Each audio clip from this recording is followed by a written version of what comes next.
मी आज बंगाली खाजा करणार आहे आणि त्यासाठी लागणारं साहित्य बघा. म्हणजे बंगाली खाजा आपल्या जत्रेत वगैरे मिळतं ना, तसंच आपण हे जे घरात करणार आहोत. तर याच्यासाठी मैदा मी 2 कप हा मैदा घेणार आहे. हां, नंतर हे कॉर्नफ्लॉवर आहे, तूप आहे, साखर पाक करण्यासाठी, आणि हे थोडंसं मी बदाम आणि काजू किसून घेतले आहेत.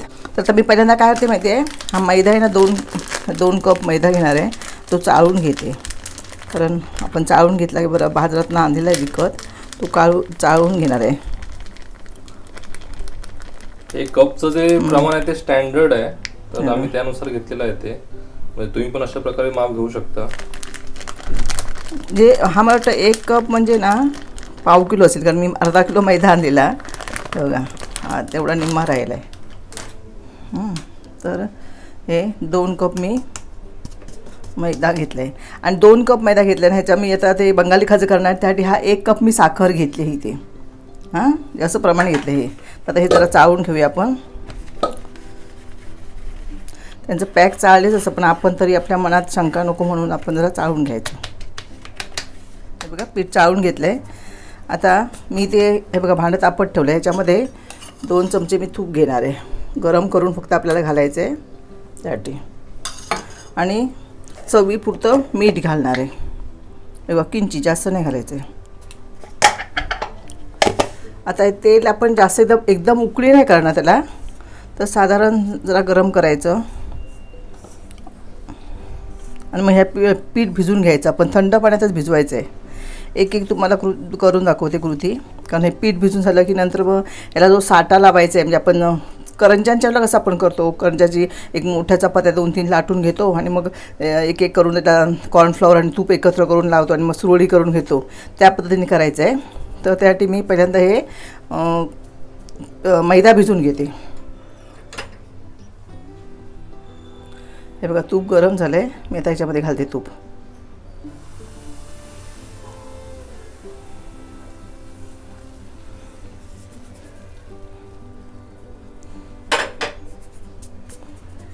गरम असल्यामुळे हात भाजेल ना, म्हणून चमच्याने सगळं आपण लावून घेऊया. थोडा थंड झाला की नंतर हाताने मळून तुम्हाला दाखवते.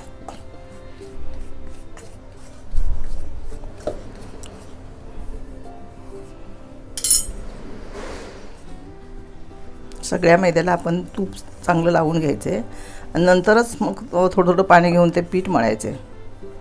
का तुम्हाला हवं असलं तुम्ही हळद पण घालू शकता. मी नाही हळद घालणार आहे. असेच म्हणजे पांढरे शुभ्र पण छान वाटतात. काही काही लोकांना हळद घातलेले सुद्धा आवडतात. तर तुम्हाला आवडत असेल तर हळद घालू शकता. आपण पुरणपोळ्यांसाठी कसं मैदा भिजवून घेतो तसंच भिजवून घ्यायचं आहे करंज्यांसाठी.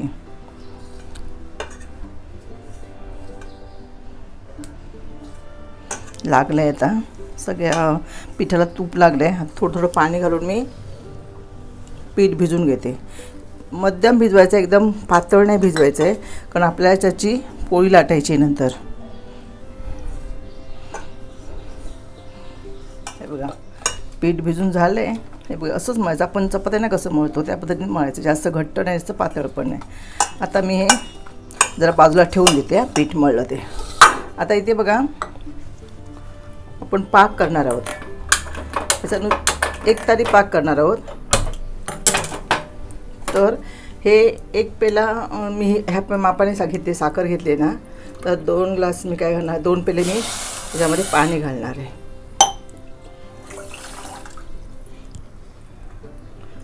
हे बघा 2.5 घातले, 2.5 आहे बघ, अर्ध. आता आपण ह्याचा पाक करून घ्यायचा. मी हे ढवळत राहणार आहे मध्ये मध्ये, कारण खाली लागेल म्हणून. आणि हे करत असताना काय करणार आहे, तर आता आपल्याला ह्याच्यात 3 पोळ्या आपण ह्याच्या लाटणार आहोत. या मैद्याच्या पिठाच्या हे पीठ आहे ना, ह्याच्यात 3 पोळ्या आपण 3 गोळे घेऊन त्या 3 पोळ्या करणार आहोत. मग त्याला हे आपण कॉर्नफ्लॉवर लावतो. त्यासाठी मी कॉर्नफ्लॉवर घेते. अंदाजे 3 चमचे घ्यायचं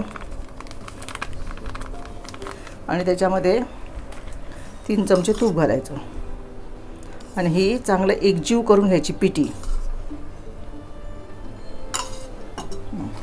पण हे मध्ये मध्ये हे पण ढवळत राहायचं, नाही तर काय होईल, हा पाक मग खाली म्हणजे जळल्यासारखं, साखर आहे ना ती, त्याच्यामुळे.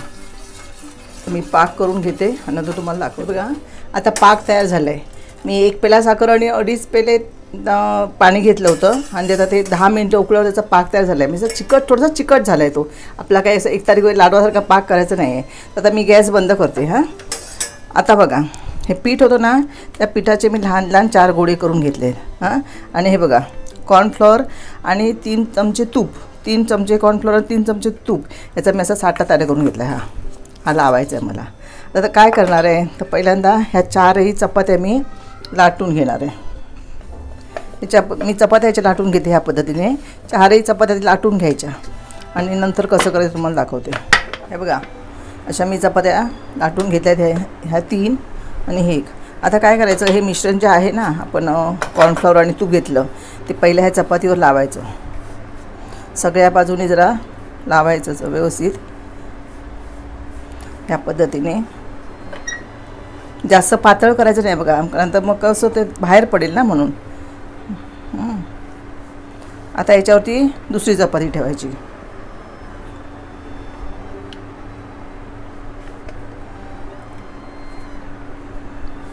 हे पण ह्या दुसऱ्या चपातीला पण चांगलं असं लावून घ्यायचं. ह्याच्यामध्ये काय होतं म्हणजे असं लावल्यामुळे त्याला भसभशीतपणा येतो, म्हणजे खुसखुशीत होतं. खाजं आहे ना ते खुसखुशीत. आपण करंजा करतो ना, त्या करंजा करताना मी दाखवलं आहे बघा, एकदम आम्ही जेव्हा करंजांचा व्हिडिओ केला ना त्यात दाखवलं आहे मी. अशा पद्धतीने तुम्ही हे करून जर पाती लाटलत ना गोळे करून, तर सुंदर म्हणजे अशा करंजांना असे लेहर येतात.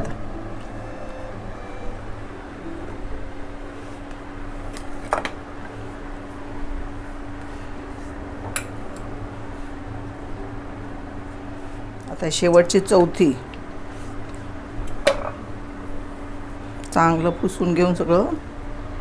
आणि हे आपण खाजं जे आहे ना ते आता श्रावणात कुठच्या सणाला तुम्ही उद्या रक्षाबंधन तेव्हा केलं तरी चालेल, किंवा गणपतीला आपण एखाद्या रात्री भजन असतं त्या भजनाच्या लोकांना करंजाऐवजी हे दिलं तरी जे लोक आवडीने खातात.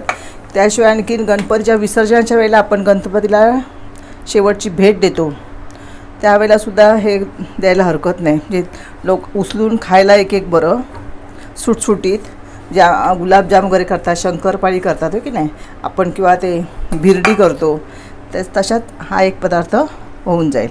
आता काय करायचं, ही सुरळी करताना एकदम छोटी छोटी अशी सुरळी करायची. असं आहे बघा.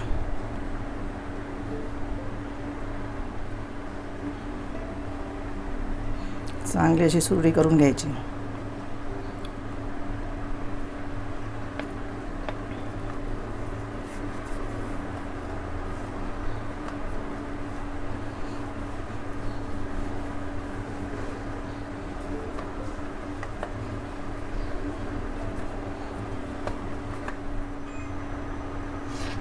आता ह्या पद्धतीने आपण बघा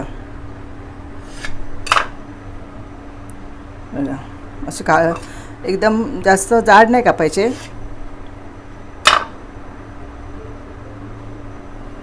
ह्या पद्धतीने मी सगळे कापून घ्यायचे आणि नंतर अलगद थोडंसं लाटायचं फक्त.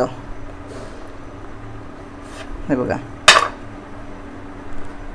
किती लेहर दिसतात त्या बघा त्याच्या. हाताने असे केले तरी चालतात किंवा लाटणीने, पण ह्याला काय म्हणजे लाटणीला चिकटतात, म्हणजे आपल्याला हे लावावं लागतं, त्याला पीठ लावावं लागतं ना, म्हणून अलगद असे करून घ्यायचे. बघा जरा पातळ करायला हवेत ना त्याच्यासाठी. तर मी पहिल्यांदा ना हे सोडते, कढईचं होतं ना काढलेलं, त्याचं हाताने गेलं ते सोडते. बघा तेल तापलं आहे.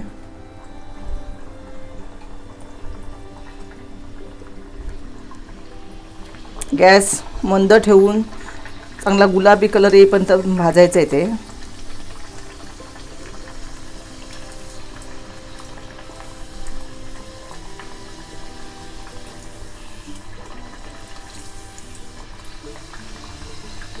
आणि थंड तळून झाले ना, सगळे तळून घेणार आधी आणि नंतर मग ते पाकात घालणार आहे, म्हणजे सगळ्यांना एकदम चांगलं म्हणजे पाक लागेल तो, नाहीतर मग कमी जास्त होतो ना त्याच्यासाठी.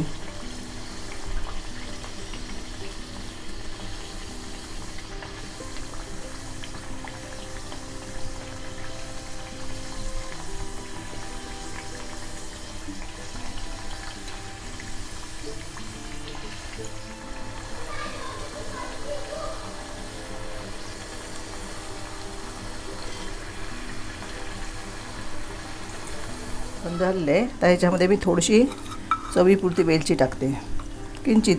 तुम्हाला आवडत असली तर नाही टाकली तरी चालते, काय जे जबरदस्ती नाही ती. बघा आता हे टाकल्यानंतर हे तळून घेतलेले आहेत ना बंगाली खाजं, हे आपण ह्याच्यात टाकून ठेवायचं. 1-2 मिनटं ठेवून द्यायचं, नंतर काढायची. हे त्यात थोडासा चांगल्या पाकात ती जरा गोडपणा त्याला लागेल म्हणून थोडं वेळ ठेवून द्यायचं आहे. तर मी आता ही अशी ठेवून देते आणि नंतर तुम्हाला काढल्यानंतर दाखवते. हो ना.